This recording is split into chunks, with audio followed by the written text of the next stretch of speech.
No se diga más por Top Latina 101.7 FM. De vuelta en No se diga más a través de Top Latina. Bueno, vamos a darle la bienvenida como solemos hacer cuando tenemos invitados de este perfil, con aplausos, al amigo Rafa Paz. Yo no sé cómo presentarte. Te presento como dirigente de la Fuerza del Pueblo. Te presento como secretario general de ¿cómo es? Del Distrito Nacional, ¿no? Te presento como candidato a diputado, como amigo nuestro. ¿Cómo te presentamos? Como pana tuyo. Muy buenos días, mi gente. Buenos días. ¿Cómo están ustedes? ¿Todo bien? Muy bien. Bienvenido. Qué bueno, qué placer estar en este espacio, un espacio con una audiencia de calidad y con un panel de calidad. De verdad que cada vez que vengo aquí me siento muy contento porque sé que voy a encontrar una conversación que le va a agregar valor a la gente y que también nos va a permitir a nosotros agregarnos valor mutuamente. De eso se trata la democracia. Yo creo mucho en la democracia. Así es, aprovechar de mandarle saludos a Karina, porque después ella se molesta, nos está escuchando. A mi querida Karina. Y a don Boris. Pero él dice de calidad es por Karina, propiamente. Por eso fue que me vino a la mente lo de Karina. Vamos a iniciar esta conversación, Rafi. Como cariñosamente todos te dicen en redes, Rafi Peace. Vamos a iniciar esta conversación hablando del último anuncio. Y es que vas como diputado por la Fuerza del Pueblo, diputado del Distrito Nacional.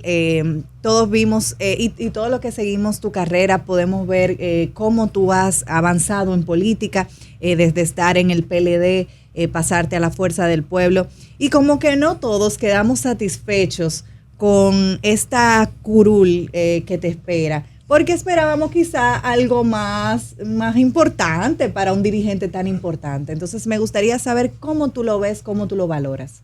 Decía Winston Churchill que el hombre, más que a ser importante, debe aspirar a ser útil. Y precisamente con esa palabra de ser útil, quiero iniciar esta conversación. Yo era el candidato a alcalde de la Fuerza del Pueblo, por decisión de la dirección política, a propuesta del presidente de la organización, doctor Leonel Fernández. Sin embargo, cuando esa decisión se tomó y cuando nosotros construimos ese proyecto, no había en el horizonte la posibilidad de llegar a un gran acuerdo entre los partidos de la oposición. Se firmó una primera versión de la alianza limitada, de la Alianza Rescate RD, limitada a territorios pequeños. Pero en ese momento muchos entendimos que para que esto pudiera prosperar con su máximo potencial tenía que ampliarse. Entonces, a raíz de ese convencimiento, de manera voluntaria visité al doctor Leonel Fernández y le dije que le estaba poniendo a disposición la candidatura con el objetivo de que pudiera pactarse un acuerdo de mayor envergadura, entendiendo que había que, aunque nosotros estuviéramos muy bien posicionados en el Distrito Nacional como lo estábamos y como lo estamos, la capital, por ser el lugar donde confluyen las fuerzas políticas, la mejor versión del acuerdo era una versión combinada. Entonces, en función y en aras de eso, y en función del compromiso mayor que tengo, que es que la Fuerza del Pueblo logre la presidencia de la República bajo el liderazgo de Leonel Fernández, y entendiendo que esta alianza era un paso importante en ese propósito, sacrifiqué esa candidatura. Siempre he dicho que no estoy en política por cargos. De hecho, cuando estuve aquí, decía, lo recordarán en la última entrevista, si tenía que ser candidato a senador, lo iba a hacer, porque tenía los números para eso. Si el partido me escogía como candidato a alcalde, como en efecto sucedió, asumiría el compromiso, y si no tenía que ser candidato, me dedicaba a que Leonel fuera presidente. Ahora, la pregunta es, ¿por qué Omar y no Rafael Paz? ¿Los números daban más para Omar? Mira, yo creo que Omar ha agotado un periodo en la Cámara de Diputados que ha permitido que el país lo vea en acción desde el Congreso. Eso ha conectado con una serie de sectores del Distrito Nacional y le han generado una simpatía. Y los partidos que son inteligentes y que tienen visión de futuro aprovechan sus activos. Entonces, en el caso de Omar, él está muy bien posicionado para esa posición en un perfil legislativo. Yo tenía un perfil combinado, legislativo, pero también ejecutivo, tanto en el sector privado como en el sector público. Me correspondió entonces la candidatura a alcalde y bueno, las cosas ocurrieron como han ocurrido. No obstante, en función del buen posicionamiento que tenemos, el partido entendió que fortalecíamos la boleta en el nivel de diputados en la circunscripción 1 y se me solicitó asumir este compromiso y yo estoy y he estado en plena disposición y con muchísima humildad, sin mirar la posición, porque al final de lo que se trata es de servir a la República Dominicana. Decía Arquímedes, en la definición de aquello que se llama como el punto de Arquímedes, dame un punto de apoyo en el espacio y seré capaz de mover la tierra. Lo que necesita un dirigente político para poder construir su legado de cara a la población es un punto de apoyo. Y si es una posición, es una posición, si es otra. Mi abuelo me decía siempre, no importa lo que tú seas en la vida, trata de ser el mejor en lo que eres. Si vas a ser barrendero, sé el mejor barrendero. Si vas a ser empresario, sé el mejor empresario. Si vas a ser político, sé el mejor político. Yo sí le puedo garantizar a la República Dominicana que va a tener en nosotros un excelente diputado, que va a trabajar, que va a proponer, que va a construir una agenda en función y en conexión con las necesidades de la gente. Por eso lancé o anuncié la candidatura y al día siguiente ya estaba presentando lo que va a ser nuestro plan de acción que se denomina Plan Esperanza, con 7 propuestas para el país. Por cierto, de eso te iba a preguntar, Plan Esperanza, ¿qué el país necesita esperanza y qué traen en sí estas propuestas? Mira, si tú revisas todas las encuestas, coinciden en un factor. La gente entiende que el país va por mal camino. Ahí no hay tutía. Independientemente si vemos, sin entrar en discusión sobre aspectos de preferencias electorales, todas las encuestas coinciden en que la gente entiende que el país va mal. Entonces, eso lo que te indica es que los niveles de esperanza de la gente están bastante golpeados en función del costo de la vida, en función de cómo le afecta la inseguridad, la delincuencia, servicios públicos que no funcionan. Y la gente necesita poder ver a futuro que ese potencial que tiene la República Dominicana, que lo tiene, Claro que sí. porque hemos sido el país más exitoso en términos de crecimiento económico en los últimos 50 años. Hemos ido construyendo una sociedad civilizada con muchos rezagos todavía, sobre todo en el abuso de las posiciones de poder frente a aquellos que son más vulnerables, la falta de acceso a una justicia apropiada, deficiencias en la salud y en la educación. Y digamos los problemas de institucionalidad que tenemos y de falta de oportunidades, sobre todo para los más jóvenes, o de falta de apoyo del Estado a aquellas personas que entran en niveles de vulnerabilidad, como las personas que ya entran en la tercera edad, por ejemplo, los jubilados. A pesar de eso, República Dominicana ha sido un proyecto exitoso y tiene un potencial enorme de crecimiento. Y lo que la gente aspira es que a la nueva generación de políticos se concentre en construir ese desarrollo. Yo estoy convencido de que República Dominicana, si nos enfocamos y trabajamos todos juntos, en 25 años, en una generación, se puede convertir en un país desarrollado. Ahora todos debemos enfocarnos y trabajar en ese propósito. Y Plan Esperanza, estas 7 iniciativas, lo que buscan es desde esta posición y desde este espacio en el Congreso, poder contribuir con esa meta general. Son 3 proyectos de ley, una iniciativa de fiscalización y 3 proyectos de representación, que son las 3 funciones del legislador. ¿Quieren que entre en detalle? Claro, no te estamos dando. Estamos pasmados. No, correcto. Lo único que ustedes saben, a veces yo hablo muchísimo. No, vamos a conocer esos 3 proyectos. Vamos a empezar por el de fiscalización. Mira, el Congreso Nacional tiene el rol de fiscalizar las actividades del Poder Ejecutivo. Es uno de los roles menos desarrollados. De hecho, cuando tú ves la historia del Congreso, la última función que se le agrega al Poder Legislativo en Occidente es la de legislar. Sí. Claro. La primera fue la más deficiente siempre. La de representar y la segunda fue la de fiscalizar. Representar, y me voy a Inglaterra en aquel tiempo, cuando se firma la Carta Magna en el siglo XII, ¿verdad? Se crea la Cámara de los Lores en representación en aquel momento de la nobleza y comienzan a contrapesar al rey. Lo primero que hacen es convertirse en representantes de cara al pago de impuestos. Uh-huh. Pero eso después evolucionó a que no solo te apruebo los impuestos, sino que tengo que ver que tú lo estás gastando. Claro. Entonces, fiscalizar en la República Dominicana es un rol poco desarrollado del Congreso Nacional. De hecho, ni siquiera representar. Correcto, hay representación, pero eso lo vamos a ver ahora con las agendas.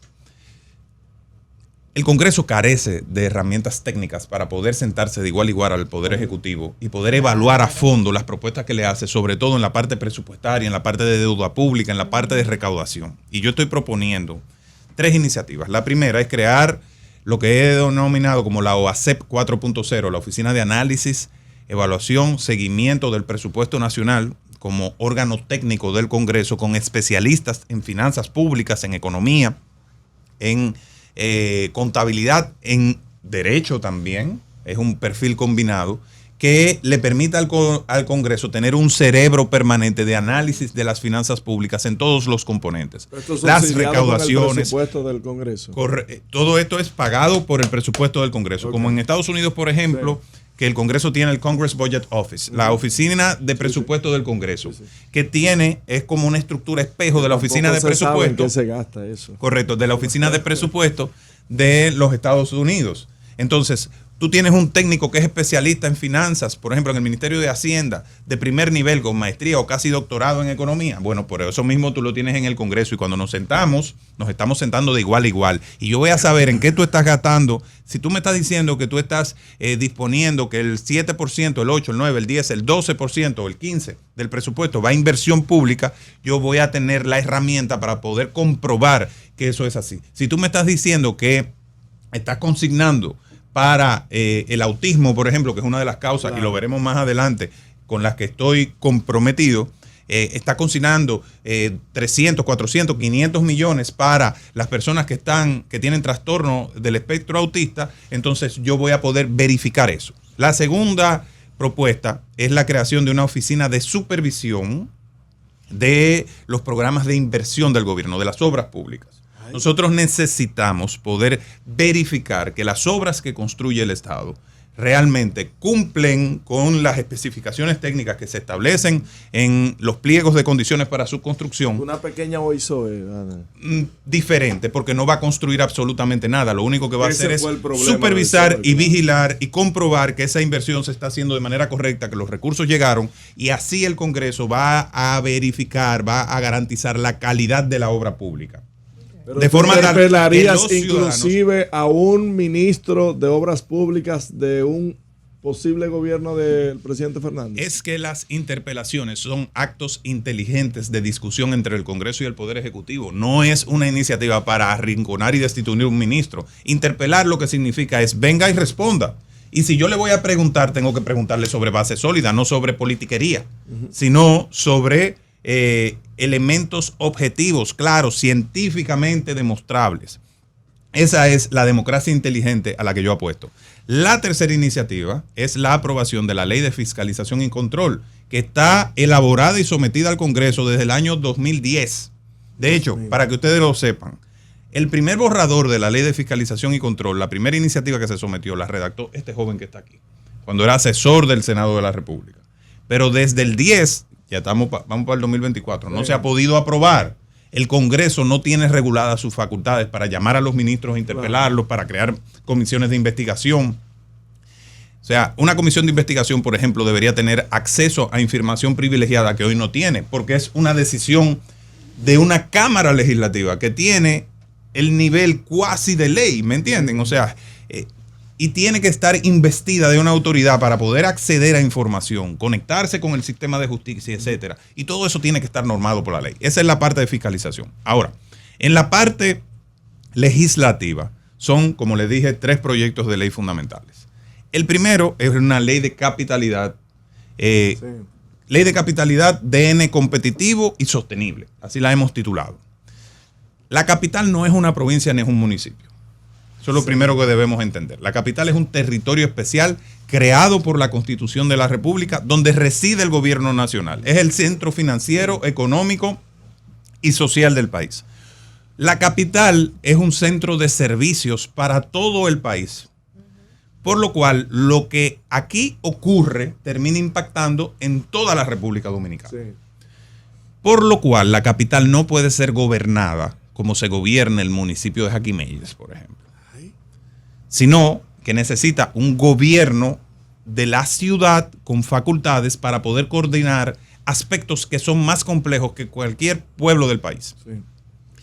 Partiendo primero de un hecho, aparte de la naturaleza constitucional, la realidad.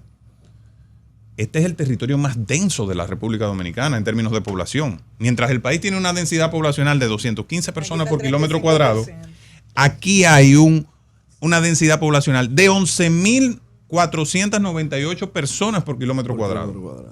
Eso es 6 veces la densidad poblacional de Santiago, para que ustedes entiendan. Más el tránsito.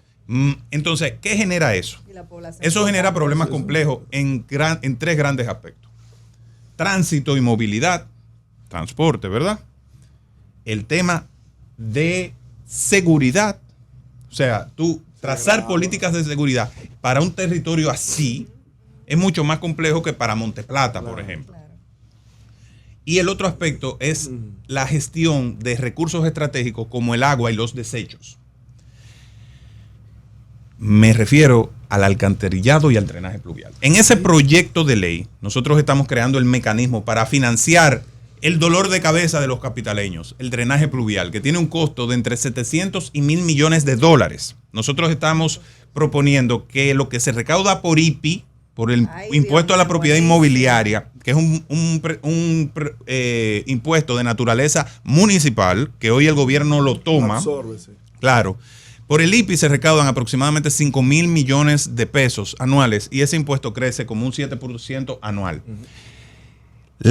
Entre el 50 y el 60% del pago total del IPI lo aporta el Distrito Nacional. Estamos hablando de entre 2.500 y 3.000 millones de pesos. Con ese flujo, si lo mandamos a un fideicomiso, ese fideicomiso público o en alianza público-privada, puede captar los 900 millones de dólares que se requiere para el drenaje pluvial en los próximos 10 años. Pero nosotros también estamos proponiendo la creación y financiación del centro de monitoreo, del tránsito y la seguridad de los espacios públicos del Distrito Nacional. Para lo cual vamos a utilizar el 10% de ese presupuesto o de esos flujos del IPI. Y en adición a eso, nosotros tenemos un problema en la ciudad de sensación calórica. Nosotros tenemos que lograr reducir la sensación calórica. Pero no regalando abaniquitos como domingo. No, claro que no. Y nosotros estamos proponiendo financiar con el 15% del IPI un plan de ornato y de arborización de la ciudad de 2 millones de árboles. Te queda en los próximos mucho 10 años. de cuando tú eras candidato a alcalde. Bueno, es que la alcaldía necesita las herramientas para poder gobernar bien la ciudad. Nosotros lo que estaríamos a través de la ley de capitalidad creando esa plataforma para que pueda cumplirse con el objetivo. Desde el punto de vista democrático, Alex, que para ti es, por ejemplo, muy importante. La gente no tiene la posibilidad hoy de penalizar con el voto el desorden que hay en el tránsito. O sea, tú vas a penalizar al presidente de la República por eso. Se supone que eso debería ser una responsabilidad del alcalde. Como debe ser y como está estipulado en la ley. Correcto. Entonces, esa ley de capitalidad le va a dar todas las herramientas a la alcaldía y a la comisión interadministrativa, porque es un tema de colaboración entre el gobierno y el ayuntamiento también. No diga que el ayuntamiento va a ser el rey de la ciudad y el gobierno va a quedar sin funciones. No, una comisión interadministrativa mixta que es la que va a gestionar esos 3 temas, incluyendo el tema de seguridad. El segundo proyecto de ley es una continuación de mi trabajo. Vamos a esperar ahí, Rafa, porque tenemos que hacer una pausa. Ya estamos retrasados con la pausa y volvemos y continuamos esta conversación. Gracias. Amigos, estamos con Rafael Paz en No Se Diga Más. Amigos, de vuelta en No Se Diga Más a través de Top Latina. Continuamos nuestra conversación con Rafael Paz de la Fuerza del Pueblo, candidato a alcalde ahora y dirigente. De diputado. Candidato a diputado, perdón, candidato a diputado por la Fuerza del Pueblo, circunscripción número 1 del Distrito Nacional, que nos está compartiendo parte de sus propuestas para la Cámara Legislativa. Y vamos a hablar del segundo proyecto. DRD más simple. Uno de los principales dolores de cabeza. Aprovecha el tiempo porque yo quiero hablar contigo también de política, tú sabes, ¿verdad? Voy a ir rapidito. Uno de los dolores de cabeza principal de los dominicanos es la cantidad de trámites burocráticos que hay que hacer y la cantidad de impuestos que hay que pagar y lo difícil que resulta el proceso, lo complicado. Entonces, desde hace años he venido trabajando en esta dirección de hacerle la vida más fácil a la gente, más fácil vivir y hacer negocios en el país. Fue mi principal meta como director de competitividad de la República Dominicana y en aquel momento elaboré un borrador de decreto que después en este gobierno lo tomó la nueva administración y lo convirtió en un proyecto de ley y se aprobó en el Congreso como burocracia cero. Burocracia cero. ¿Te dieron el crédito? No me han dado el crédito, pero ¿hay cero burocracia o quedó en 3.5? Es muy bueno que no me lo hayan dado porque cometieron una serie de errores en la elaboración del proyecto o en lo que se aprobó en el Congreso finalmente, porque yo creo que se sometió bien, pero el Congreso, el Senado particularmente lo modificó y el proyecto se dañó. Y en eso yo le quiero poner responsabilidad a la senadora del Distrito Nacional que fue que introdujo esos cambios. Ay, Dios mío. ¿A quién? A la senadora del Distrito Nacional. La ex senadora, ya le dicen. Entonces, pero más que entrar en esa diatriba, más que entrar en esa diatriba, que no es lo importante. Lo importante, o sea, por ejemplo, Alex, ¿cómo es posible que tú le entregues la lucha contra la burocracia al Ministerio de la Burocracia Nacional? Caramba. El ministerio más burocrático que existe en el país, de procesos más complejos, con la vocación de ponerlo todo más difícil, es el Ministerio de Administración Pública. Sí. Esa es su naturaleza. Hasta el propio ministro de Administración Pública coge lucha con su ministerio. Porque es la burocracia personificada, o sea, convertida en institución. En todos los países donde las iniciativas de lucha contra la burocracia han funcionado, el responsable político de ello es el Ministerio de Hacienda. ¿Por qué? Porque es la herramienta, reducir los trámites burocráticos, una herramienta para acelerar la economía que le permite al gobierno y al ministro de Hacienda no tener que bajar impuestos, lo que es un objetivo central siempre de los ministerios porque quieren recursos, pero quieren dinamizar la economía. Entonces, por ejemplo, Inglaterra, su costo de trámites burocráticos es un 1% del PIB. ¿Tú sabes cuánto es en la República Dominicana? Según la medición que hicimos nosotros en el Consejo de Competitividad, un 5% del Producto Interno Bruto. Estamos hablando de 298 mil millones de pesos que le cuesta a la economía dominicana todos los trámites que tienen que hacer los dominicanos para obtener todas las autorizaciones del gobierno. Y estoy hablando del costo sin pagar las tasas por servicio, solamente el papeleo y el tiempo. De cómo eso afecta al bienestar del ciudadano. Correcto, pero ha habido avances. Aquí hay trámites que duran 5 años, tú. 5 años un trámite. Entre lo que tú recabas los papeles y te responden y te dan la certificación, 5 años. Pero ha habido avances, Rafa. Hay que reconocer que ha habido avances. Claro, pero debemos avanzar mucho más, Alex. Es lo que estoy planteando. Sin duda, con los ajustes que nosotros estamos proponiendo. Por ejemplo, nosotros debemos bajar de un 5% a un 2% del PIB. Y debemos aplicarle tecnología al asunto. Entonces, dentro de ese propósito, nosotros estamos proponiendo la eliminación del anticipo. La eliminación del 1% de los activos como renta mínima presunta, porque no es justo que un ciudadano tenga que pagar una renta por una ganancia que no ha tenido. Lo otro, muy importante, nosotros estamos proponiendo la modificación del título 1 del Código Tributario para incluir la firma digital y todo este proceso de facilitación del pago de los impuestos. Es complejo el sistema impositivo. Y estamos proponiendo que el Consejo Nacional de Competitividad sea transformado en un instituto de competitividad y mejora regulatoria para que sea el órgano ejecutivo de la mejora regulatoria en la República Dominicana, tal como ocurre en México, que ha tenido grandes avances en ese sentido. Y fue de hecho quien nos donó, porque en mi gestión no gastamos un centavo en hacer ese gran análisis que hicimos de los trámites, sino que fue una donación del gobierno mexicano conseguida por nosotros, que permitió que pudiéramos medir el costo social de los trámites burocráticos bajo el predicamento de que lo que se mide mejora. Claro. Entonces, ese es el segundo proyecto de ley que se llama RD Más Simple, y termino con el de la creación del Instituto de la Persona de la Tercera Edad, la conversión del Consejo del CONAPE, del Consejo de la Persona Envejeciente, en un instituto que acompaña a los abuelitos en su alimentación, en su medicina y en su recreación. Ese es un compromiso de corazón que llevo con mis abuelos. A mí me criaron mis abuelos y tengo un gran compromiso con las personas envejecientes. Muy bien. Mira, interesantes propuestas. Muy buenas. Pero tú sabes que ahora que planteas tus propuestas, me hace pensar en un planteamiento que yo he hecho en varias oportunidades y que yo quiero saber tu opinión al respecto. Que no tiene que ver con tus aspiraciones actualmente, pero tiene que ver con la institucionalidad del país. Y es que yo creo, fíjate, todo lo que tú me acabas de decir, a mí no me sorprendería que tú ya lo hubieras tenido en mente, por ejemplo, si llegabas al Senado de la República. Correcto. ¿Por qué te digo esto? Porque yo creo que este país definitivamente tiene que llegar un momento en el que eso del Senado y la Cámara de Diputados se convierta en una sola Cámara. porque es que no tiene absolutamente ningún sentido tener un Senado y una Cámara de Diputados que hacen exactamente lo mismo. Que en el caso de República Dominicana llega al absurdo de que cualquiera de las dos, de cualquiera de los dos espacios legislativos puede proponer un proyecto y simplemente funciona de que, bueno, lo plantearon aquí, lo aprobaron aquí, y después si pasa uno al otro. modifica, tiene que ir al otro, y si el otro modifica, tiene que volver para atrás. Y sin ningún tipo de jerarquía entre uno y otro. Entonces, por eso, yo no sé cuál sería tu opinión sobre ese tema, la existencia de un Senado, de una Cámara de Diputados, y a lo mejor es el momento en el que tú digas, bueno, ¿para qué quería yo ser senador? ¿Para qué quiero yo esa posición que le dieron a Omar si me basta con esto y voy a hacer exactamente lo mismo?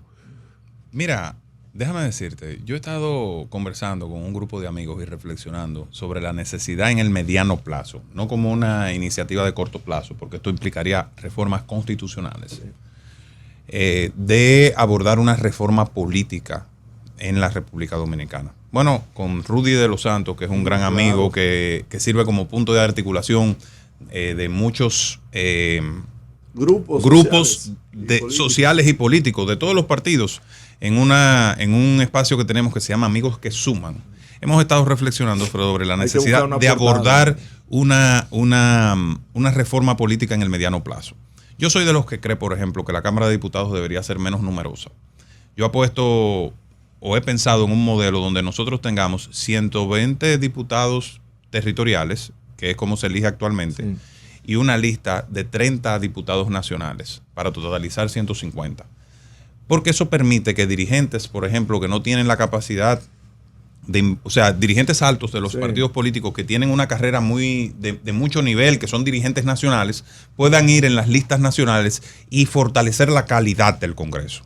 Y darle mayor nivel a la representación partidaria. Obviamente todo eso va a requerir, por ejemplo, trabajar el tema de la democracia interna de los partidos, de la transparencia. Por eso es una visión de un plazo mediano, porque hay etapas que tenemos que avanzar en la República Dominicana. Tenemos que completar la transición generacional que ya está gestada, pero que va a terminar de cuajar en el 2028, en el 2032. Y eso dará paso a una nueva cultura política. Y esa nueva cultura política a la que yo apuesto tiene que reflejarse en la institucionalidad del Estado, en el Congreso, en cómo se conciben las cámaras legislativas. Yo soy de los que piensan que el check and balance, como dicen los americanos, el contrapeso es muy importante. A veces, decía Madison, uno de los padres fundadores de los Estados Unidos, en uno de los papeles del Federalista, que peor que el despotismo de un hombre es el despotismo de una multitud. 200 personas, 150, con un gran poder de decisión, pueden llegar a ser más arbitrarios por el sentido de masa, ¿verdad?, que una sola persona. Y por eso concibieron la figura del presidente de los Estados Unidos. Oiga esto, fue para contrapesar al Congreso. Sí. O sea, no fue lo contrario, no fue el Congreso para contrapesar al presidente, fue el presidente para contrapesar al Congreso. Entonces, la reformulación del Congreso Nacional tiene que ser pensada, a mi juicio muy particular, desde el punto de vista de generar contrapesos. No sé si te respondí o enredé mal la cabulla. Pero yo creo que vamos por el mismo camino. O sea, lo que pasa es que es como tú dices, es una discusión que no es un tema, no es algo simple. Correcto. Es una reestructuración profunda que llegue incluso a una modificación constitucional en caso de que eso fuera planteado. Ahora, ¿tú sabes cuáles dos causas yo me estoy abanderando en mi proyecto de Plan Esperanza? Ajá. Las discapacidades, especialmente las personas que están dentro del espectro autista, y el tema de síndrome de Down. Y segundo, el tema de salud mental. Nosotros tenemos que ponerle prioridad presupuestaria a esos temas. Tenemos que darle el mayor apoyo a las fundaciones que trabajan los temas de autismo, los temas de síndrome de Down, los temas también de afecciones de salud mental. O sea, hay una serie de temas vinculados a la vida diaria de las familias, a los costos. O sea, tú sabes lo costoso que es para una familia tener que atender una discapacidad, y el Estado ni el sistema de seguridad social le dan el respaldo necesario. Nosotros tenemos que abordar un replanteo del abordaje de temas que afectan social, económica y psicológicamente a la familia dominicana. 6 de cada 10, ¿no? 6 de cada 10 dominicanos, o 7 de cada 10 dominicanos tienen alguna condición mental, vamos a decir. Y 12%, suena muy fuerte. Y el 12% de los dominicanos tienen algún nivel de discapacidad. Wow. Vamos a hacer una última pausa por hoy y regresamos enseguida con el último segmento de esta conversación con Rafael Paz en No se diga más. Eso que tiene una industria o una MIPIMES. El Ministerio de Industria y Comercio y MIPIMES, en alianza con diversas instituciones públicas y privadas, presenta el evento digital más completo del Caribe, Encadena.do, la primera feria virtual de encadenamiento productivo que se celebrará los días 17, 18 y 19 de enero del 2024. Solamente tienes que registrarte gratis en www.encadena.do. Y recuerda que Farmacia Medicar GBC es la farmacia de todos los dominicanos, con un 20% de descuento en las compras en las farmacias y también a través de nuestra aplicación que puedes descargar en Google Play o en Apple Store como Medicar GBC. Gracias por hacernos la farmacia preferida de todos los dominicanos. Usted escucha No se diga más en Top Latina.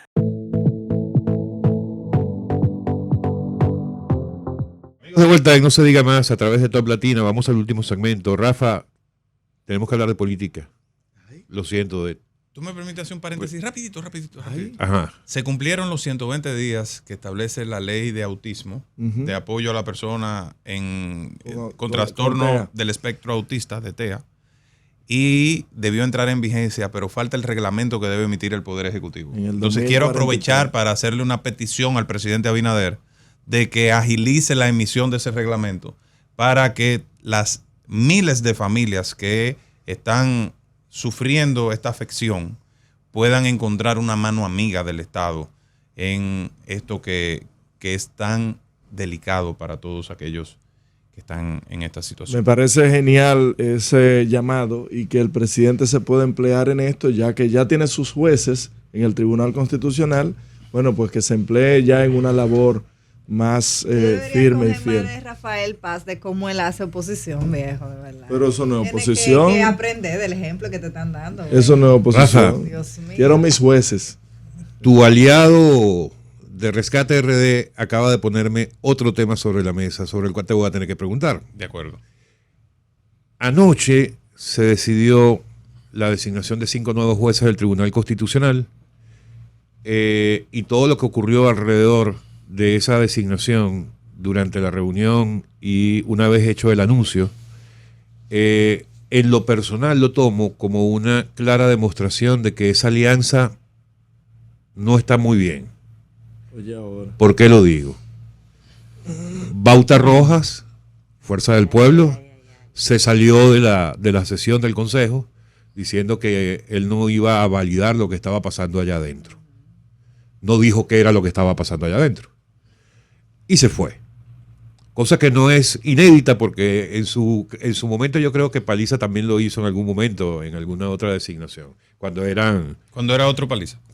Cuando estaban en posiciones, distintas. Que era otro Paliza. Cuando estaban en posiciones distintas. Mi hermano. Entonces, Paliza, ayer Bauta se salió.